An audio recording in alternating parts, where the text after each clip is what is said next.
So I am going to start us off with a prayer.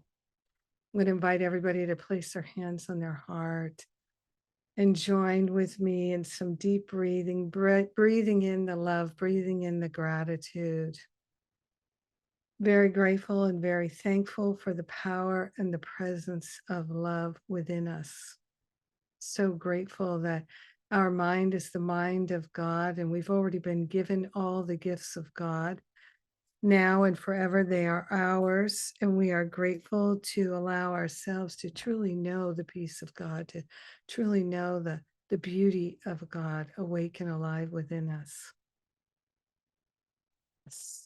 We come together to give and receive love, compassion, support. I bless Ray Davis and know that right where he is, the music of God is moving through him, and his music inspires us, it uplifts us, and it changes our tune. We are grateful. I know that the word that I speak is a mighty and powerful word, a word of God's infinite intelligence. So we rejoice to come together to celebrate our holiness and our perfection, our magnificence, and the love, the infinite love of God. We share the benefits with all and we let it be. And so it is. Amen. Amen. Amen. Yeah, beautiful. So I know Ray is there, but I don't see him. There's our Ray. Yay. Okay. Nice to see you, Ray. Nice to So meet you. Nice to see you. Nice to see you all. nice to get to be together. Yes, it is. Yeah. So I'm going to introduce you, Ray. Ray is back with us again. Obviously, he's a singer-songwriter on a mission to introduce the world to high vibe music and arts. High vibe, according to Ray, celebrates the best and highest ideas about life, humanity, and each individual's unique opportunity to contribute something good to the world. Ray's songs speak of personal challenge and transformation. He uses stories and reflection to suggest new ways to deal with old common issues. His music is powerful soul medicine for those sick and tired of mediocrity and the status quo. And yeah, I would say your voice to me, Ray, is medicine. And your heart is a healing balm. So it's all there in your music. And I'm really happy you're here today. Thank you, Reverend Jennifer. Thank you so much. Thank you, everyone, for opening your hearts and minds and ears to what Spirit is giving to me to give to you. Mm. So, first thing you have to know is that I am a tarot card today. I'm a human tarot card. See, I'm Okay. here's the symbols. I've got the black and red and green of the Palestinian flag. I've got the blue and white of the Israeli flag, and then I'm wearing the hexagram, which is a lot of people take as the Star of David. Right. So I am the unity card today. Okay. Awesome. So as a unity card, I'm going to sing some songs around the idea of light, that which unites us all. Haven't you heard? Haven't you heard? You're the light lighting up the world. Haven't you heard? In you there's no darkness. Haven't you heard? Haven't you heard? You're the bread, you're the wine, the word. Haven't you heard? Haven't you heard?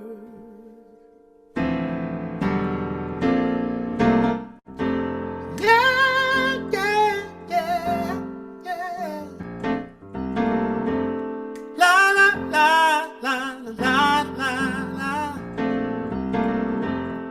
I know sometimes it's hard for you to clearly see just how you're gonna keep it together.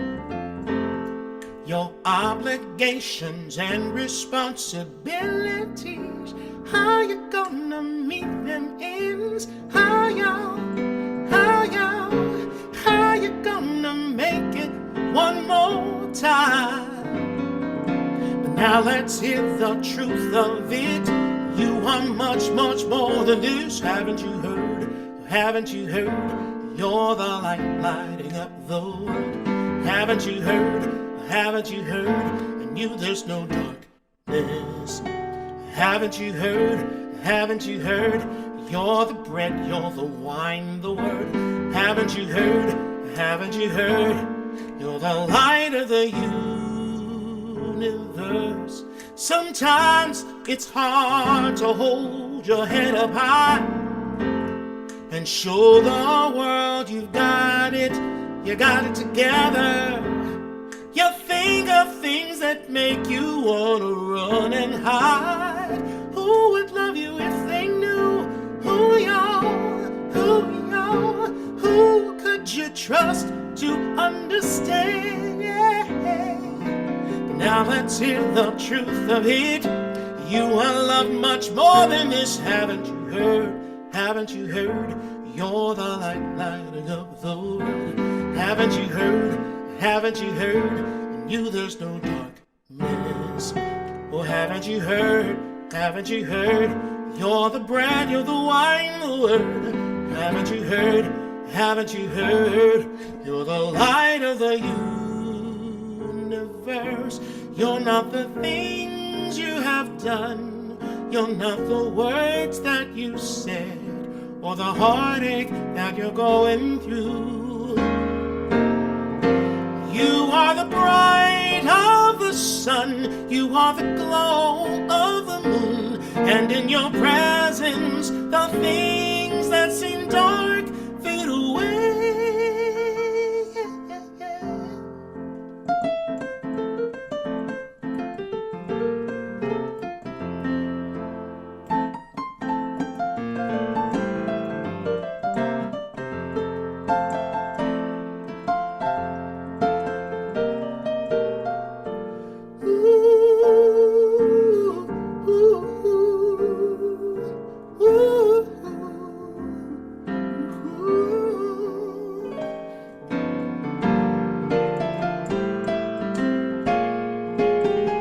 Oh, haven't you heard?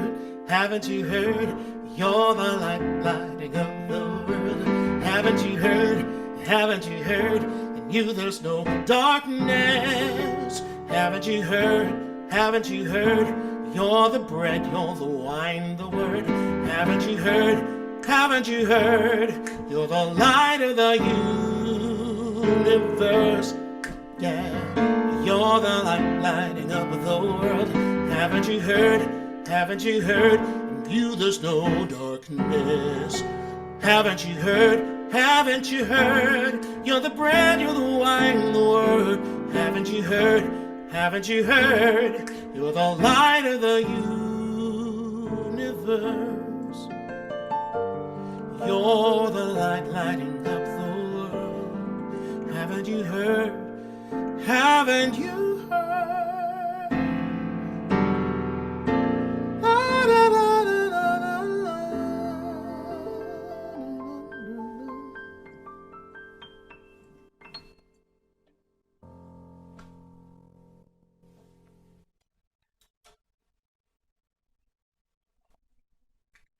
Just beautiful, such beautiful music, sound, vibration, high vibe music all the way. Thank you. Thank you. Thank you, Ray. So precious. All right. Yeah, we're doing great today. I'm so happy to be here with everybody and to have this opportunity to join together and transcend our time and space. We get together and be in that place of one power, one presence, one mind. And here's what's on my mind today. I am deeply, deeply grateful for life as it is and for so many things in my life, so many blessings that I see actively showing up in my life. I'm really, really grateful for all of it. And one of the things that we've been talking about in classes is on my mind. So in one of the advanced classes of Masterful Living, we have been talking about transforming the uh, pain and suffering of our ancestors and how what we inherit. So there's some of you might be doing some of the work that's called family constellations, or you might be looking at intergenerational trauma and how trauma is passed down. And it's interesting. A friend of mine went to a retreat a couple of months ago and told me something he learned at the retreat that I thought, I am wondering how, like, is there scientific fact of this? Can I look this up on the internet? And so I did. And here's what I learned, that there were scientists that did experiments on mice, and you can read the chat there. Let's see here. There were folks who did experiments on mice, and they were feeding them cherry blossoms. Apparently, cherry blossoms was a favorite thing for mice. And so the mice were loving the cherry blossoms, and then they started to give them electric shocks when they went for the cherry blossoms. Yeah, doesn't feel very good, but there it is. And they didn't have to do it very often, very long rather, before the mice were no longer interested in the cherry blossoms. And so then they bred those mice, and generation after generation after generation, those mice weren't interested in cherry blossoms. They would put the cherry blossoms in their habitats, and the mice wouldn't go for them. Now, these mice, it was their parents, their grandparents, their great grandparents that had the experience of being shocked by them. But if anybody has read some other things, their plants communicate on a mental level. And like, for instance, there are experiments where they can measure reactions from plants and vibrationally and things like that. And if someone actually took a match, let's say, and burned a plant, then other plants would be afraid of that person, and it would be measurable in a vibrational way. There's ways to measure these things. So the ways that we are experiencing getting triggered in our life are very often, it does seem like, where is this coming from? I don't know where it's coming from. It doesn't seem like it's coming from my life. And this book that I was reading, it's called It Didn't Start With You. And looking at how we can have thought patterns that didn't start with us. They started with other generations. Now, if we look at this in a purely scientific way, then I don't know if anybody saw Malika's message there, Frank. I don't know if you're reading the chat or what's happening, but if we look at this in a scientific way, we can see all this makes sense. Oh, there's Malika. She was behind my chat window. And we can say, okay, but I'm a spiritual student. And so I don't have to agree to that. I can transcend that. I can transmute that. And of course, we can and we do. Now, one of the things that I have come to recognize is we think that these things are passed down from our ancestors. And sometimes I talk with people who say, 6 generations in my family, there have been alcoholics, the dads have left and abandoned the family, and this and this. It's passed down from generation to generation. And I find that, yeah, we could see that that's true, and we can say that that is that person's experience for sure. And what I've come to see for my own self is I am my ancestors. I am my ancestors. I'm not separate from my ancestors. So I truly have come to see that, for instance, I might literally have been my great great grandmother. I've been drawn to the Native American teachings, and my great great grandmother was a Cherokee woman. So maybe I'm that Cherokee woman now reincarnated, and that's why I'm the one person in my family that's drawn to the Cherokee teachings. I don't know, and it doesn't really matter. It doesn't really matter to me. But when we can sometimes blame our ancestors or shake our fist at our ancestors, then that to me is a drag.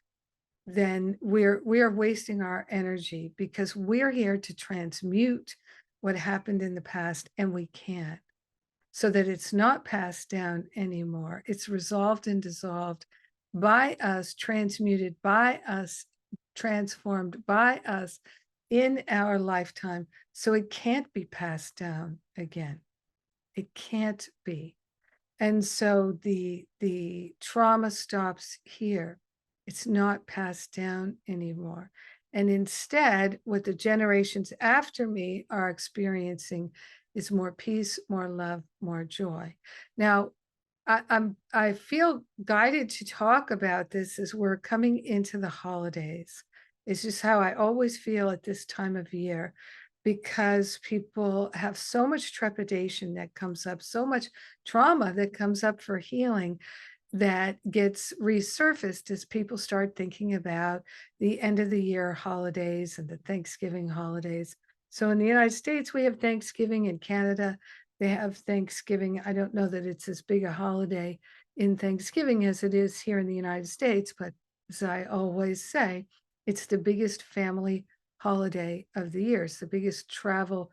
The day before Thanksgiving is the biggest travel day of the year in the United States.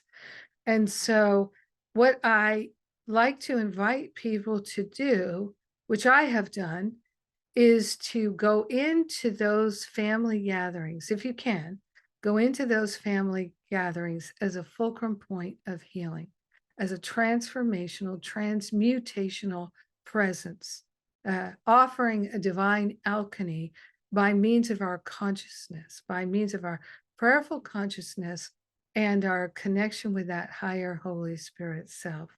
So I know for me, I used to, thanks, Chris. Chris says, Thanksgiving is a big deal in Canada. And I used to go to these holiday gatherings expecting to be disappointed, expecting to be hurt, expecting to be let down, expecting to feel like, oh, there it is again. Oh, God, can't seem to escape it. And it took me a very long time to move into the space of recognizing I'm the dreamer of the dream.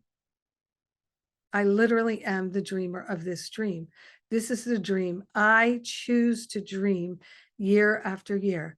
Letdown, disappointment, upset, hurt, re-traumatized, re-triggered. And my birthday is always right within a week of Thanksgiving. And it's always my whole life. And when I was a little kid, that was great, because it felt like everybody was getting together for my birthday. But as an adult, it flipped, and it's like my family's getting together, but definitely not for my birthday, not for my birthday, not for my birthday. And many times I've had my friends, even my very closest friends, don't wish me a happy birthday. They just forget all about it because they're wrapped up in their own family Thanksgiving. So I had to learn all to take none of that personally. And I mean, I can tell you stories about it that I can now laugh at, things like people eating my birthday cake without me, in the house. I'm in the house and they just start eating the birthday cake without me. They don't even bother to say, "Hey, we're going to eat the birthday cake now." Like, oh, because it's Thanksgiving. So they're going to eat what they want when they want. Anyway, um, so I've learned to laugh at all that, and I don't feel traumatized by any of it anymore, and makes for entertaining stories. And how we can transform it, we can transmute it, we can let it go forever. And I'm so grateful for that. But it does take a real determination. So one of the things I'd like to share is, how do you know when maybe it's not a good idea to go be with your family and to work in the invisible from a remote location? How do you know when it's a good idea to go and be that transformational presence in the bosom of your family? How do you know which is the best thing? And so this is what I have learned that I can pass to you. If you feel like there's a possibility that you could get triggered in that time with your family in such a way that it would really leave a lasting hurt in your heart or someone else's, that you do not have the spiritual seat, that you can hold your seat regardless of what's going on. If you don't feel like you can hold your seat and you feel like there's a possibility you could lose your seat, your spiritual seat, get knocked off your peace of mind, your balance, don't put yourself in that situation. Don't create any more negative, we could call it karma. Instead, stay away from that and figure out some other way of working with it. So I did do that. I did do that. And I have learned to work with all that stuff and transmuted so much of it, transformed so much of it, and to now be able to be a healing presence in my family. Regardless of what others are thinking or doing, I could still be a healing, loving presence in any and every situation that I find myself in. And even if people are triggering to me, or they are blaming me, or something is going on where people are attacking me, I have the inner resources to be able to bring it to the light. But that has taken me a real concentrated effort to build. So, and not that I couldn't get triggered by things, of course I could, but then it's, what do you do with that? What do you do with that? So one of the things that I learned to do was to go into the situation determined to make a positive difference, to be the light of the world. And I can do that with everything now. If I just go to the grocery store to pick up some fruit or something, I can go in the doors of the grocery store determined to be the light of the world, determined to be a healing presence, and to bless everyone in the store and lift the vibration of every morsel of food that's in the store. There's no extra charge doing that, going into every situation and circumstances, remembering that we are the light of the world and our holiness blesses the world. And we don't make it happen, but we allow it to unfold. We allow it to be revealed. We allow it to take place. And so this is a divine opportunity that's always available for us at all times. And so once we start to realize, oh my gosh, this is an extraordinary opportunity I have to be a healing presence, what starts to occur mentally, spiritually, is we begin to recognize, you know what? I am not the victim of the world. I'm not the victim of the world.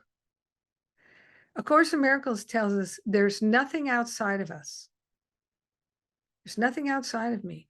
So my mother, my father, my brother, my sister, my neighbor, my uncle, my aunt, my grandparents, my cousins, my coworkers, no one is outside of me. But there is a temptation to believe that, oh, they're all outside of me. And some of them are against me. Some of them don't see me at all. They only see their projections. Well, yes, that's true. Sometimes people only see their projections on us, for sure. And we see all kinds of folks in the news and politics, and over and over again, they are speaking from a place of all they see is projections. They don't actually see what's there anymore. They don't even know how to see what's there anymore because all they see are projections. And that was me for the longest time. All I saw was projections. But now I really moved into that place of accepting there is nothing outside of me. Nothing is outside of me. I don't wish to see anything as being separate or outside of me. So we're retraining the mind to say, this is mine to heal. This is mine to heal. So I'm not going to think, oh, this is too big for me. This war, this Gaza, Israel intensity, that this is too big for me. I can't have anything to know. We can be a healing presence there. We can be a healing presence in the Ukraine. We can be a healing presence where there are school shootings and all of these different things that are occurring. We can be a healing presence right there. Because the thing about each and every one of us, without exception, is every single one of us is what the physicists would call a non-local event. Every single one of us is a non-local event. In other words, we are not located in time and space. We are not. We are everywhere present. We are omnipresent because we're part of God, and God is omnipresent. And so it's time for us to really up level things here, especially here in North America, where we're going into the darkest days of the year, and it's like 3:30 and the sun is going down here. Like, what? Because I'm up high north, so it goes down much earlier up here. And so we are here to be that light, whether it's dark or it's light or it's lightning storm, whatever's going on, we are here to be the light of the world. We don't have to make the light of the world within us happen. But we do have to be willing to look into the world and say, I'm sharing the light of the world. I'm extending the light of the world. And I'm going to stop looking at the world and going, that sucks. And stop looking at the world and going, that should not be. And instead say, I'm going to change that with the power of my mind. I'm going to focus on that with the power of my mind. Now, and I think it's extremely important to start where we are in our family. So I back in let's see, in January of 1997, I started into pre-practitioner classes at the Agape International Spiritual Center, and Faith and I did the same classes. Ray, are you a practitioner? I don't know if you are a practitioner. Maybe Faith knows. But I know your wife is. Your wife is, right? No, no, yeah. So and so a prayer practitioner, and there's also some training in there about counseling. So I became a licensed practitioner, and then I went into ministerial program, became a licensed minister, and I've been had my prayer practitioner license for amazingly 23 years now, and ministerial license for what? I don't know, a long time, 17 years, something like that. So, and when I was in those trainings, one of the things I asked the leadership at Agape to do, I kept asking them, pestering them to do, was to require that we have documented miracles where we prayed on things, there was a shift in consciousness, and then there was a shift in the world of form. Now, A Course in Miracles tells us that when a miracle happens, it is at the level of the mind. That's the only place that the miracle can actually take place. It's at the level of the mind. And it's when our thinking goes from egoic thinking to spirit thinking. We stop thinking with the ego thought system and we start thinking with the Holy Spirit. So anytime we drop an ego thought, it's releasing a block to love. And then the truth becomes clear and apparent in our mind. And that's exactly what's occurring when we have an aha. The truth is being remembered by us. It's not being discovered, it's being remembered by us because the truth is embedded in us. If you want to really study A Course in Miracles, look within because it's written right in our very beingness. The truth is our identity. And so when we are willing to shed some false identification, something that we have decided would be helpful to us, that's actually not helpful to us, it's harmful to us, that's when a miracle is occurring. We've let go of the block to love. That's a miracle. And then it can translate in form, and it can translate in form in an unlimited way. There's just an infinite number of ways that the miracle can show up in form. And so one of the ways that we see things show up in form all the time are things like my friend Gina thinks about, oh, I wonder how Jennifer is. And 5 minutes later, I call her, right? We see those kinds of things happening in form, that things at the, hey, Bodhi, things are happening at the world of the level of the mind, and it's translating to our experience. It can be that, like, for instance, I remember in the very first Finding Freedom class I did, there was a woman there, hadn't spoken to her daughter in 10 years, didn't know if she was alive, didn't know where she was. And I suggested to her that she write one of these forgiveness letters that we all know in our community. And she did. She wrote a self-forgiveness letter about her daughter. And within less than a week, that daughter reached out to her, wrote to her, and said she wanted to see her. So the miracle is not that the daughter wrote to the mother. The miracle is that the mother let go of the blocks to love that she was holding in her mind, preventing her daughter from lovingly contacting her. This is what is so important to understand. So if we think they don't love me, they don't love me, they don't love me, they don't see me, they don't get me, they don't understand me, they don't appreciate me, they think I'm bad, they think I'm wrong, we are not going to want to see the world show up any other way.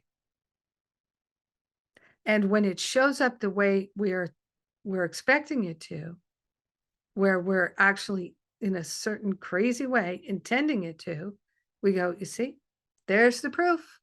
There's the proof. I'm right again. But we're not right about the world at all.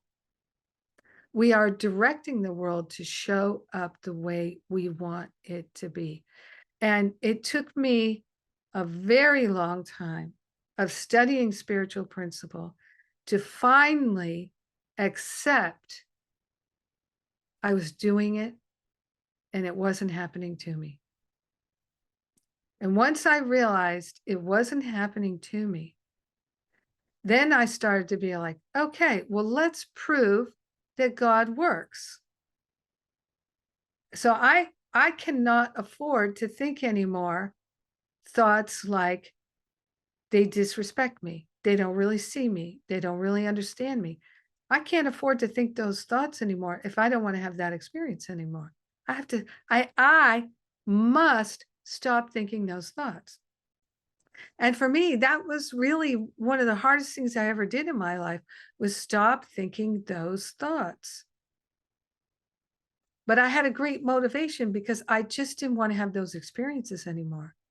I was tired of all the experience of lack of love that I was generating through my unloving thoughts.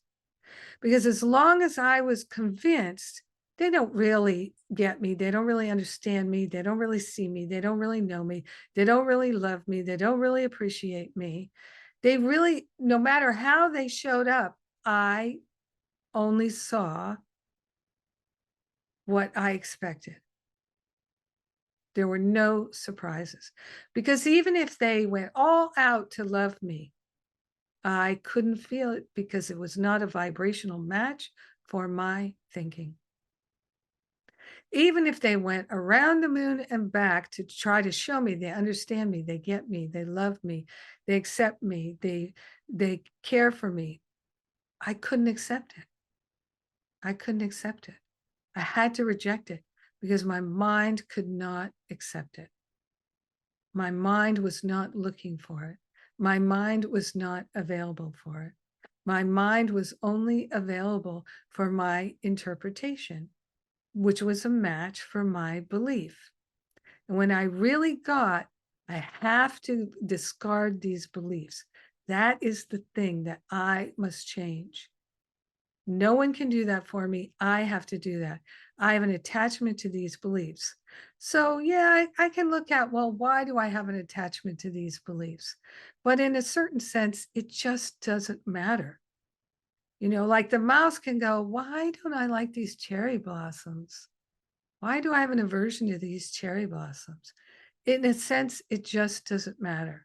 But the thing is, right now, can I choose love? Can I make loving choices? Can I see with eyes of love? Can I extend and share love? Or am I expecting to be rejected? So I'm going to be cold. I'm going to be cautious. I'm going to be withdrawn. I'm going to be defensive. So it's a real rewiring. And sometimes it feels like a hard rewiring. Like you got to rip open the walls that we've built against love. You got to rip them open to get rewired. But it doesn't have to be painful. It can actually be joyous and wonderful. It can be so joyous and wonderful. You know why?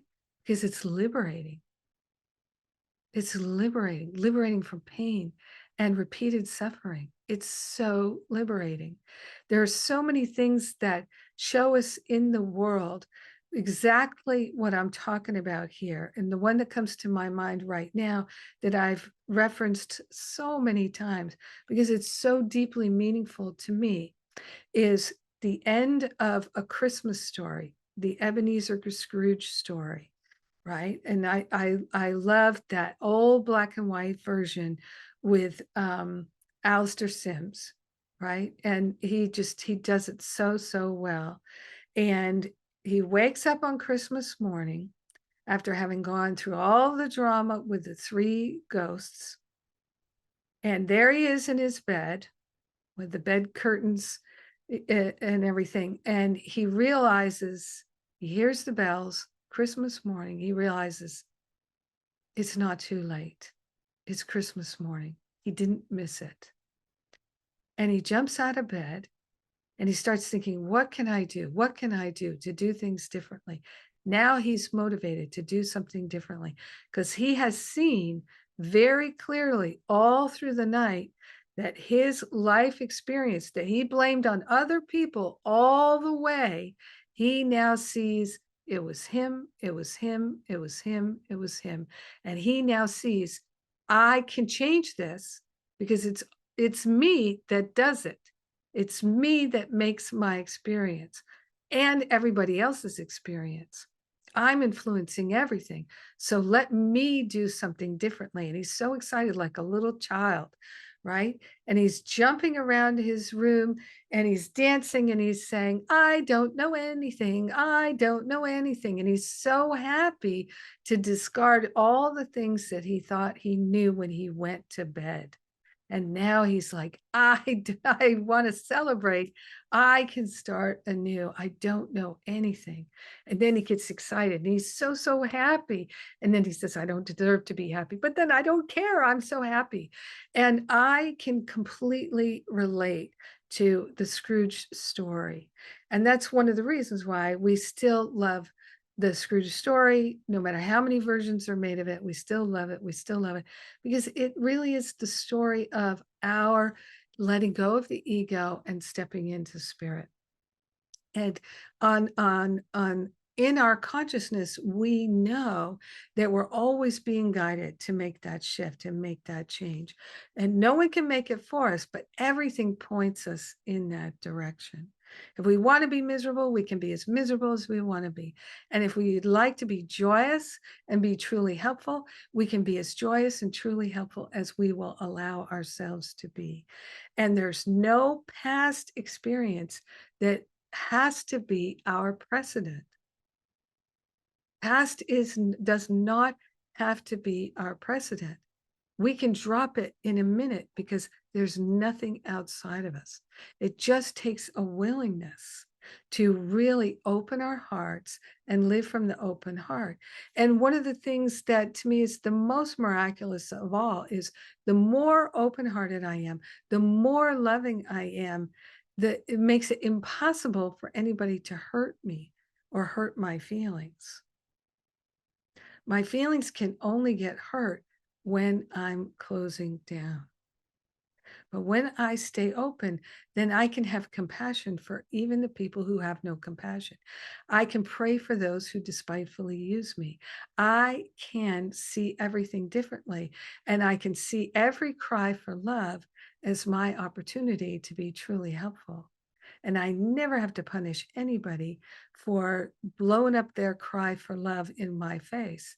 Instead, I can do this. I can say, thank you, God, for sending them to me because I love to be truly helpful and I can be.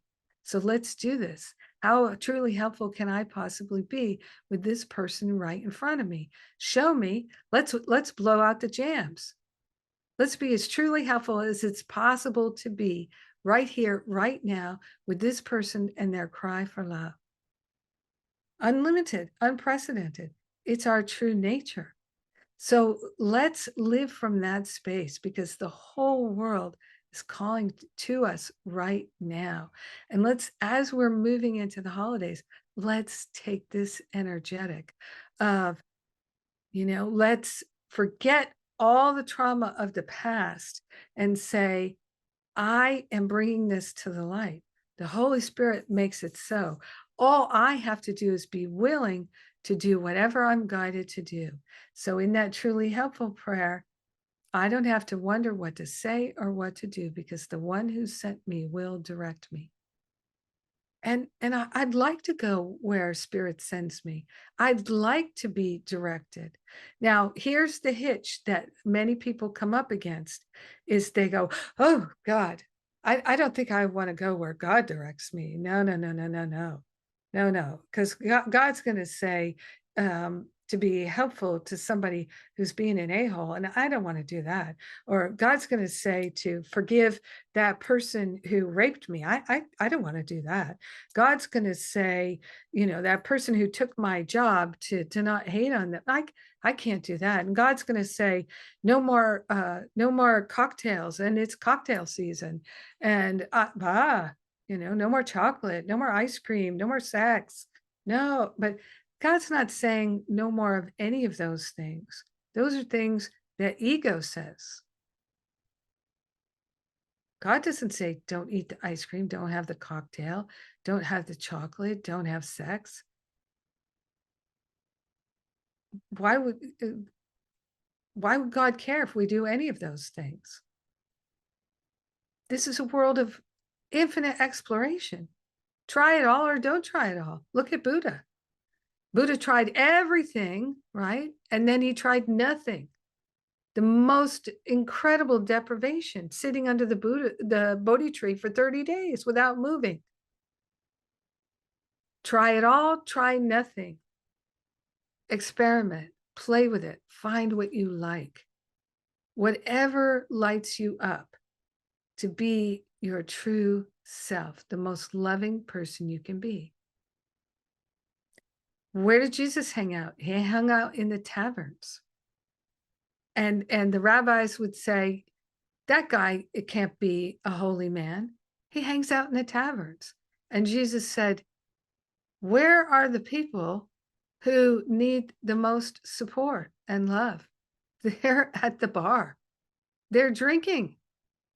They're hanging out. That's where I'm going to go, to hang out with the people who are most in need of spiritual teachings, most in need of love and compassion. I'm going to go where those people are.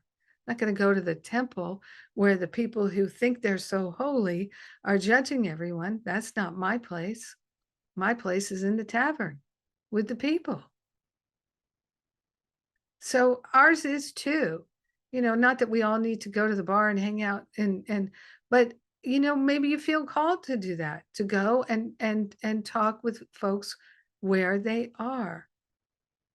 So let's let go of all preconceived notions and be willing to move into that place of Ebenezer Scrooge on Christmas morning. I don't know anything, so I'm going to start anew here. And all the opinions and judgments I have about myself and my family, my coworkers, the people of this world, I'm willing to let them go and experience everything, recognizing nothing is outside of me. It's all right here. So I'm going to invite you to place your hands here on your heart and close your eyes, and let's go within and take a few breaths here. And instead of going on and on with the rest of the folks who are talking about how horrible things are in the world, let's be willing to see it all differently. Let's take total responsibility for how we see the world. And let's take total responsibility for healing the world by not seeking to change the world, but to change our mind about the world, not trying to change our loved ones, but to change our mind about them so that they can show up differently, so that we can see that they are showing up differently. Let's let the love in.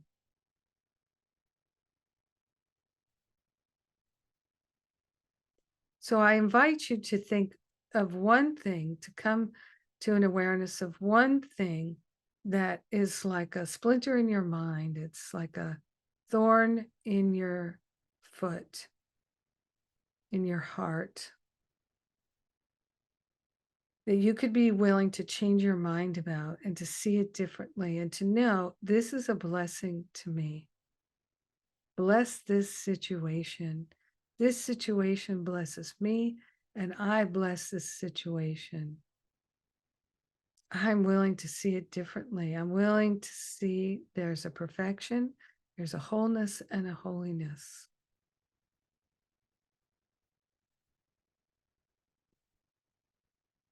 I'm willing to see the darkness brought to the light and to know that my holiness is blessing this situation.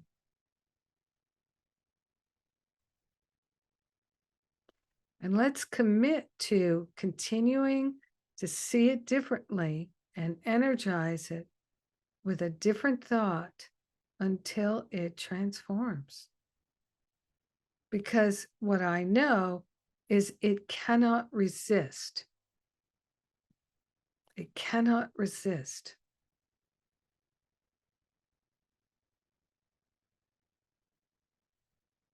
If we're willing, it cannot resist, because God cannot fail, and we are of God, and we're giving it to the Holy Spirit We're giving it to that higher wisdom. And God cannot fail. So we don't have to wonder or worry. We allow it to be revealed, to be unfolded.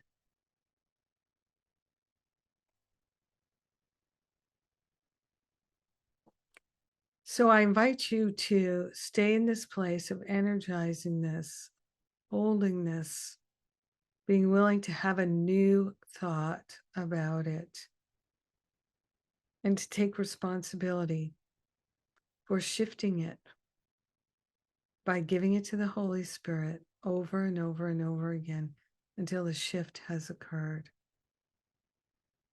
So in this consciousness of willingness, I'm going to invite Ray to come back and give us another song here.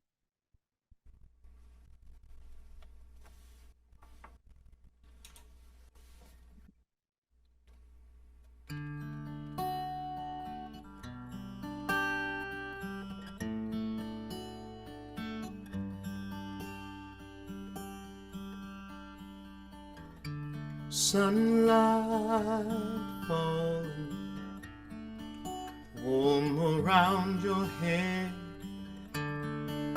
bright light calling, time to rise from bed. After all that you've been through, your sweet dreams call you. Wake up, rise up, you will see life is more than misery. It's alright now, looks like you made it somehow. It's alright now, now move on.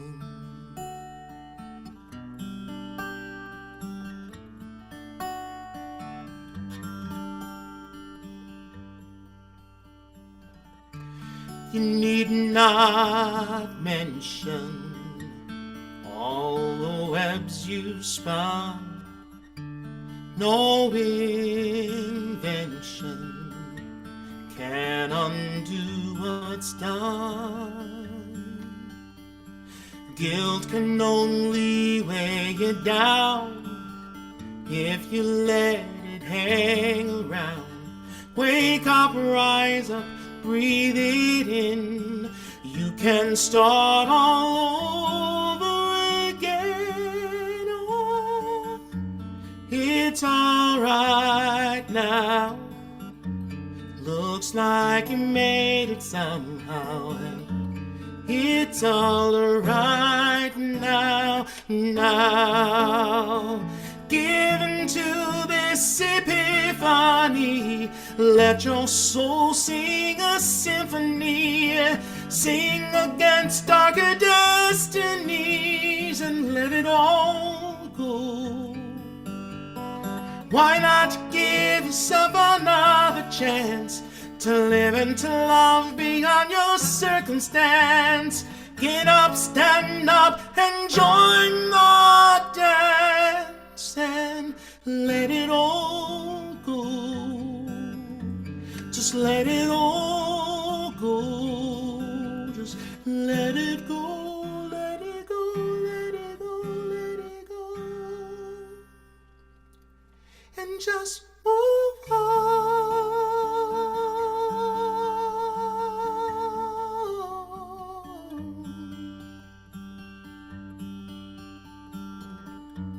It's alright now, looks like you made it somehow. And it's alright now, now. It's alright now, looks like you made it somehow. It's alright now, now.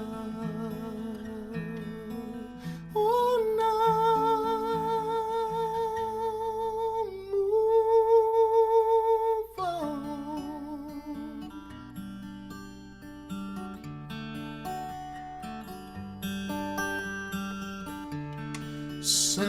light falling warm around your head. It's alright. It's alright. Bright light calling, time to rise from bed. It's alright. It's alright. It's alright now.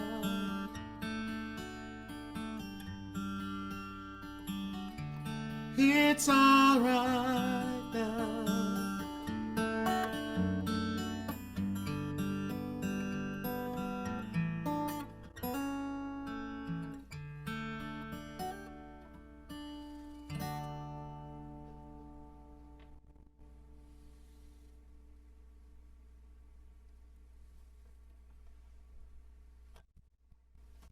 My gosh. Wow. Miraculous, truly miraculous. Mm. Words fail, Ray. So beautiful. Thank you so, so much. It's my joy. It's my All joy. right. Frank, I don't know if you're doing breakouts. Are you all set? You are? Okay, great. So we're going to go into breakouts now, and I invite you to share in your small group. What difference can you be in the places you're going with your family, with your coworkers, right where you are in your relationships?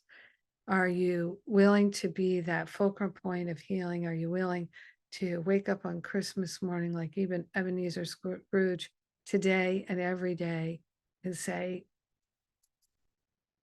I'm still here. I can still make a difference. Oh my God, I can still do something. I'm not powerless. And to really embody the power and the presence of love. So how can you do that? Where can you do that? What are you excited about?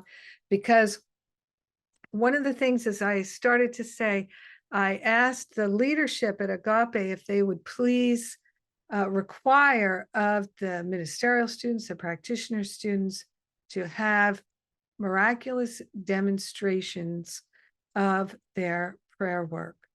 And the people who were in charge of those programs didn't have an interest in that.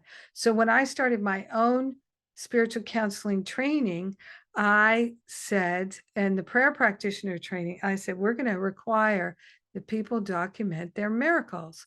Because when you start to have miracles, that people have spontaneous healing and transformation, you see, well, I don't know how to heal their illness. I don't know how to heal their family. I don't know how to do that, but I do know how to connect with the one who knows how. I know how to connect with the one who knows how, and the one who knows how will do the work. I just have to be willing to make that connection. I know Joel Goldsmith was probably the most famous practitioner of all time in many ways, and thousands and thousands of miraculous healings. And people would ask him, how do you do that, Joel? And he said, I ask the Father and the Father does it. So he never said, I do it. And so we don't have to figure out how to do it, but we do have to be willing to see it differently and stop energizing it from the past. We have to be willing to be miracle minded. So where are you willing to be miracle minded and to take total responsibility for your experience and have a miraculous demonstration? So I've had so many miraculous demonstrations, and as I had one after another, I saw there was no question that I was changing my mind about things, and the world was changing what it was showing me. So that's what we can all do. And we can stop believing for 1 second that we're a victim of the world. If we want to be the victim of the world, we'll see ourselves that way. We see ourselves that way, we'll experience ourselves that way. But that is not the truth of it. It's just a choice. A choice. Heaven is a decision I must make, A Course in Miracles teaches us. So let's go into those breakout rooms and share from your heart. What are you interested in seeing as different?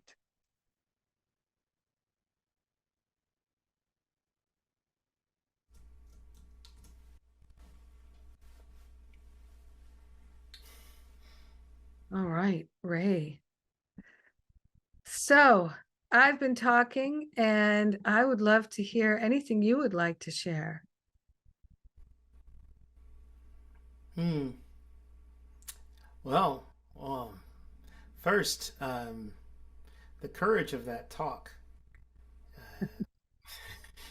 Yeah. Yeah. Well, it's interesting the conversation about miracles happening today. I tuned into Agape service a little bit earlier, and one of the things that Reverend Michael was talking about was marking time, not so much as days of the week, but miracles, Mm, marking the miracles during the week, and encouraging a practice that's able to sustain and that sort of thing.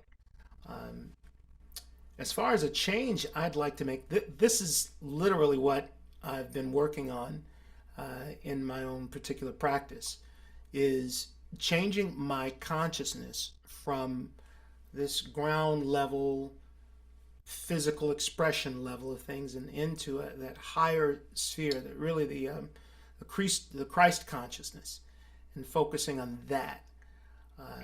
Because as well, Yeshua said, as I'm lifted up, then everything else is drawn unto me. So as my consciousness is raised, that is to say, my point of view, my perspective in life rises. It also widens, so there are more possibilities that I see outside of the fence that was there before. mhm. So that's been the focus over the last month or so, and I'm seeing the results of it. What I've been doing is liberating my um, subconscious mind from the misinterpretations of circumstance and phenomena and experience, and really listening to the Holy Spirit, giving it all up to listen to the Holy Spirit, and then bringing that into my conscious field of awareness. And things are changing, just a difference in perspective. So I'm going to be taking into this week looking for the miracles every day. Beautiful. So how are you changing that um Hmm. sub yeah. A perspective? Well, a couple ways. One of the ways is there's a particular, I guess you could call a mantra, affirmation, something that I've been using, and it is moment by moment, breath by breath, I choose, and then I fill in the blanks with whatever it is I'm choosing. Like moment Yes. by moment, breath by breath, I choose to know that all my needs are met, Mhm. and then I'll even alter it. In this moment, with this breath, I choose to know that all my needs are met. And then I'll even add it out, all my needs are met because I'm one with the one. Mm. So I repeat that to myself from time to time, and it helps change my perspective. Yes. Yes. I love that. And I end up 'Cause- writing a song on it, actually. Yeah. Yeah. I mean, that is the practice. It is moment by moment, this moment, this moment, this moment, this moment, never ending this moment. Hmm. Hmm. And also, Yeah. I'm also really renewing some studies. You know, we can never, at least I feel, I can never abandon the study aspect of it. Because even if it's something I've gone over before, man, my perspective has changed, and I'm seeing new things in it. And I've recently started another series of studies around the tree of life, because I'm a Kabbalah kind of guy, and Mm. it's there's stuff I didn't see before, or stuff I saw before, that I just like bam, wide open. So adding to that, yeah. Yeah, well, I gotta say, one of the reasons why I love teaching so much is I'm always in the conversation. Mm. Every day of the week, I'm in that conversation. Writing my blog every day, I'm right in that conversation every day. So it's yeah, I love being in it every day. I can dig that. I can really, really dig that. I've been, and I don't want to take up too much time. I'm just No, it's this, good. this stuff. Just to This, forget this about. stuff lights me up. It's crowding out other things too. You know, I'm becoming more and more aware of how I've used things to distract me from the conversation. Right. Yeah. And as I lose interest in those things, and it's an organic loss of interest. It's not anything that I have to put on. It's like I just don't feel like seeing that or listening to that or reading that anymore. Yeah. Not as much. The news is a big one now this week. Um, I just became more and more aware of how I've used reading the news, being an informed citizen, Mhm. to distract me from the conversation. Mhm. And so it's like, all right, well, what happens if I let go of the news for a day? Right? Is my world going to fall apart? Yeah. If I stop tracking what this person's doing or what that person's saying or what this group of people, no, not going to hurt, going to help. And then Yeah. what do I get to do with that open time?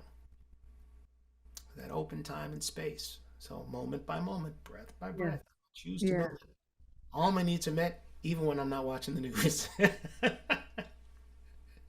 Or watching that TV show or that movie or listening to that song. And Yeah.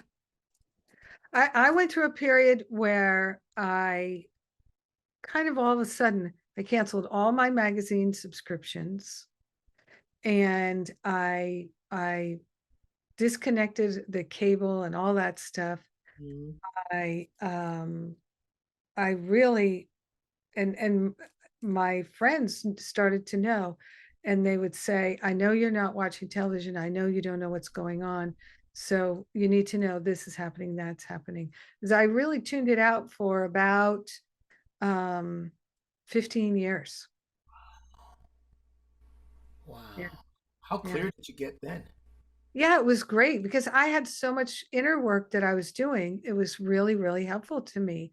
And to stop getting triggered by what was going on in the world so I could train my mind to hold things in a more pristine way.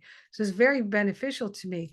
Now I get a few magazines, but I never read them.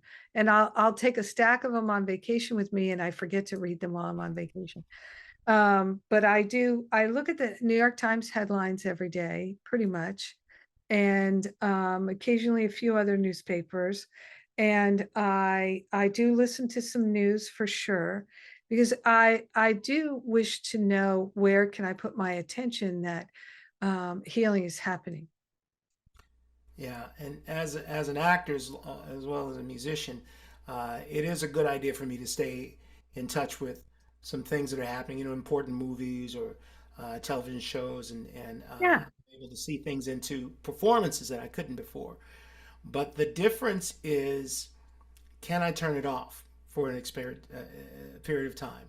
right. What's the balance? Like I've established a pattern of every evening and every morning I'm in my oratory. I'm in prayer, study, meditation, journaling, that type of thing.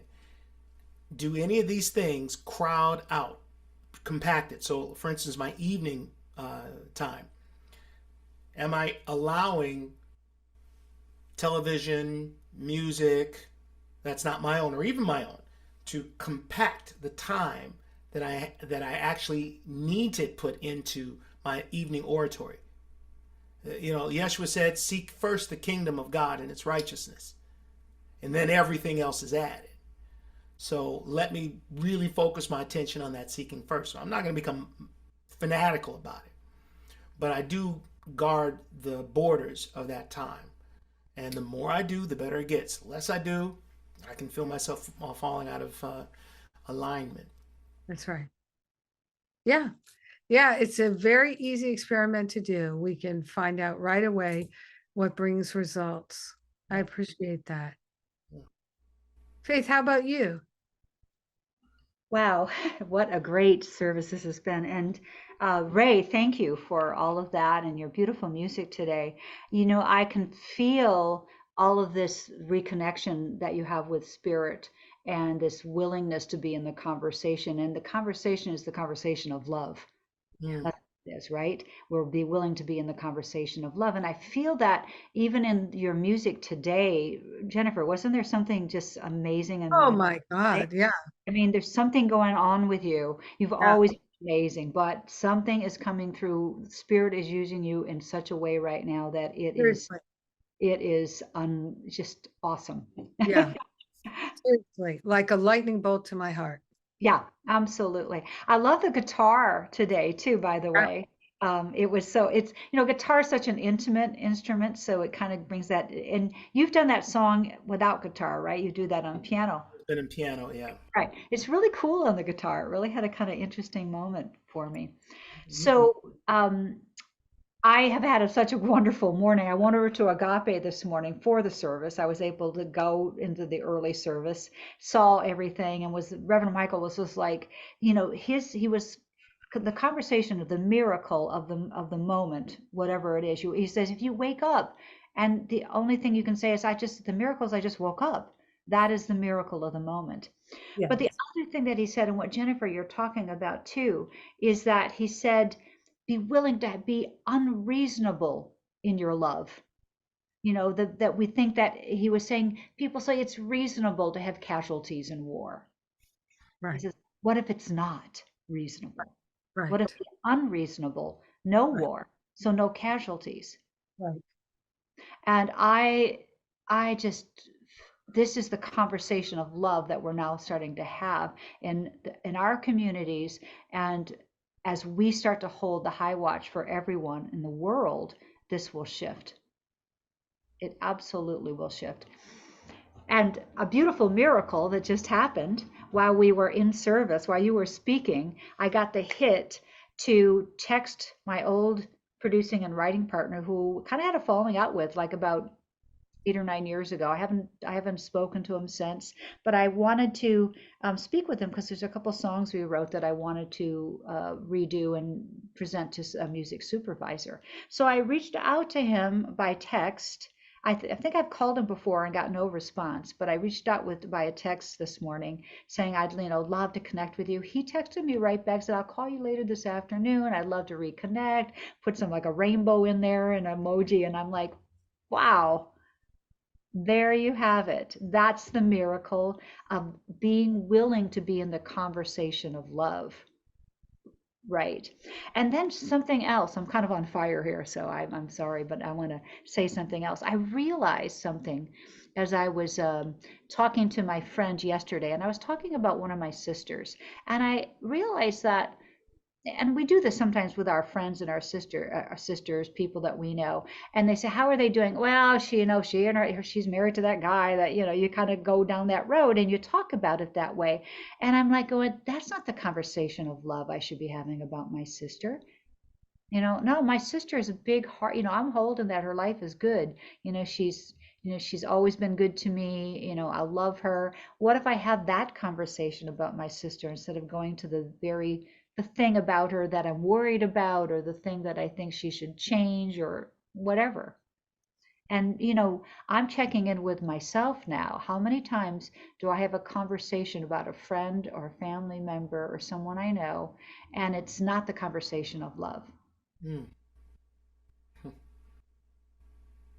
And it's not that I don't love them and care about them because I do, but why would I it's that topic of conversation that then we can talk about. It's like the news going on and on about everything that is wrong with the world instead of what is right with the world. So the conversation of love about my sister or anyone else I know is what's right with them. What's going Hmm. on that's beautiful about them. Hmm. Mm. So Yeah. that's a check-in with myself, especially around the holidays right now. Hmm.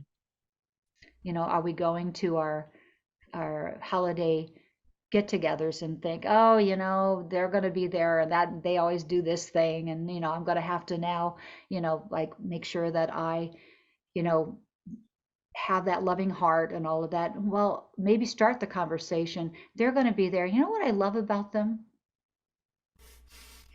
You know what I think is great about them? What? Oh, yeah. Whatever it is, right? Right. Yes. They're going to be there, and they're kind of funny. Or something of that nature. So Mhm. that's that conversation of love, really checking in and saying, what is it? Am I in the conversation with myself as well? How am I talking about myself to myself? Yeah. Oh, yeah. It makes such a difference. It makes such a difference because I've really, really done that shifting, and boy, it just changes everything. I almost never have a self-critical thought. Yeah, I just had a title for a song I want to write. Love changes everything. Hmm. Right. Yeah, that'll work. That'll work.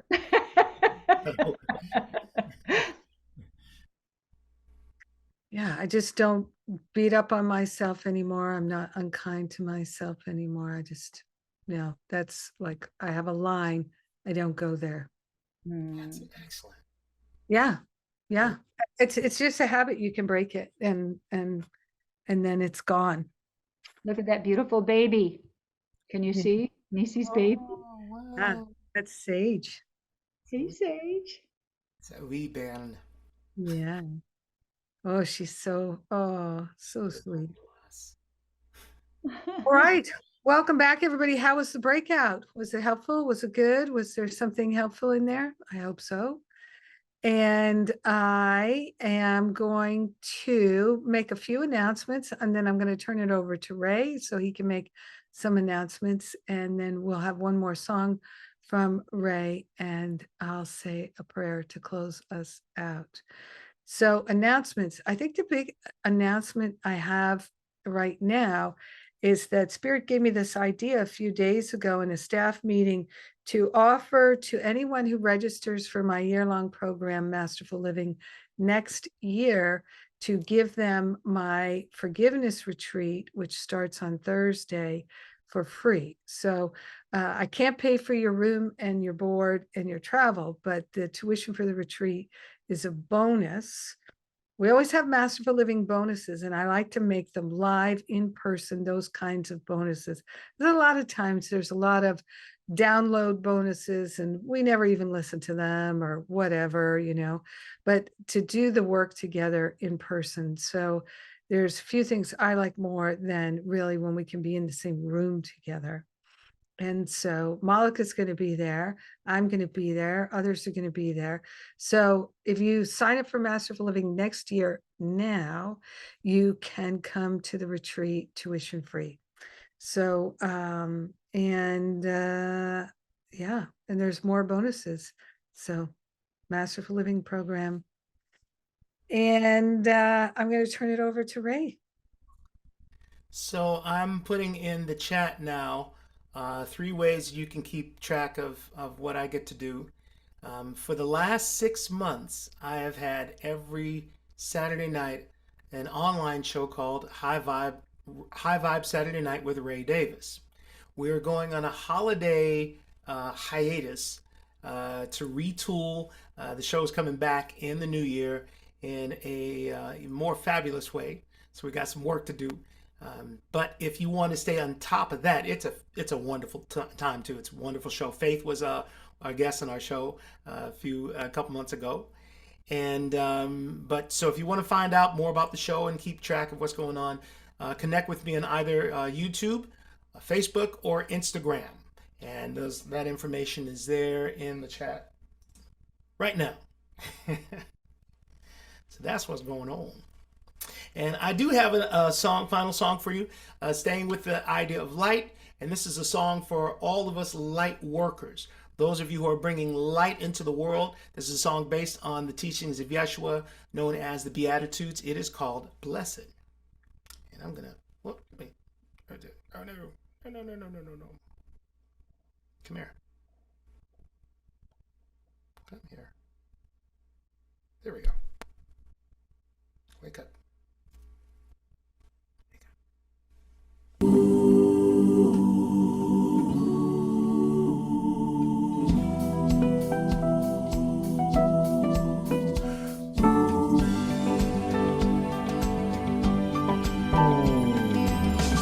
If you are one bringing light to the darkness, then the rising sun will call you blessed.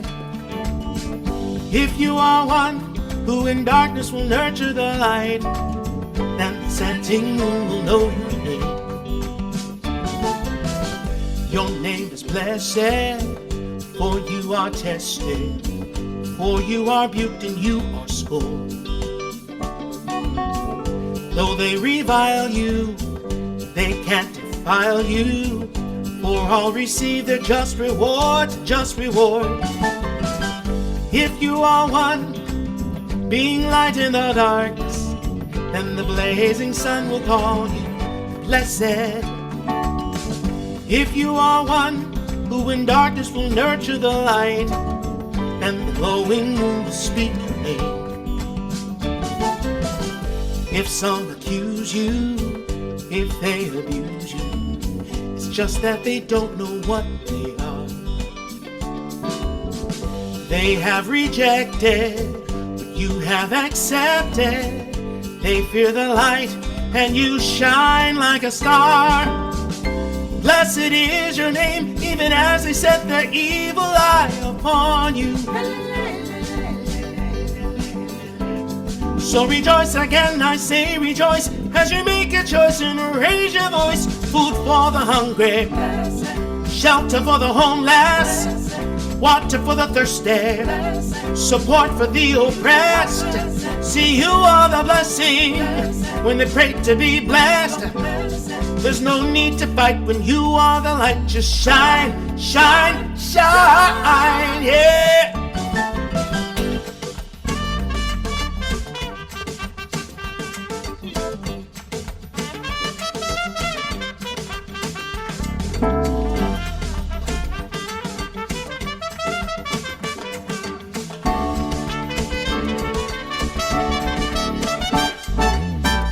You are the one, you're the promise of light in the darkness, and the setting sun, he calls you blessed. Oh, lovely one, from the darkness shine, shine your light. For the rising moon, she sings your name. Your name is blessed, blessed. La la la la la la la la. Your name is blessed, oh blessed, yes. La la la la la la.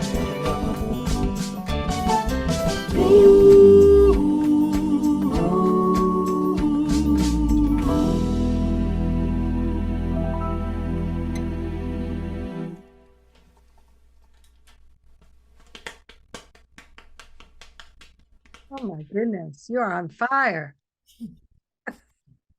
I love that song. Blessed. Yes, we are blessed. Oh my God. We are blessed and we know it. Mm-hmm. That's what's a wonderful thing. Everybody's blessed, but we know it. We feel it. Thank you, Ray. It's my joy, it's my joy. No, it's mine too. Thank you. Thank you. Thanks to everyone who showed up. I love to see you here on my Zoom on a Sunday. And I'm going to say a prayer. We are grateful. We are thankful for the love of God that we are. Grateful and thankful that it is our nature to be unlimited and unprecedented. Grateful and thankful to let the past go. We are the light. We are the love. We are blessed. We are grateful to go forth and to bless our families, all that we come in contact with. We're blessing our co-workers and our communities. We're so grateful to recognize and remember that if we'd like it to be different, all we have to do is think differently about it. And we're willing to do that and give the heavy lifting to the Holy Spirit. We share the benefits of our healing with everyone because we're one with them. In gratitude, we allow this healing to fully be made manifest, and so it is. Amen. Amen. Amen. Thank you. Thank you so much. Mwah. God bless. Thanks, Ray. Thank GJ. Thank you, Frank. Thank you.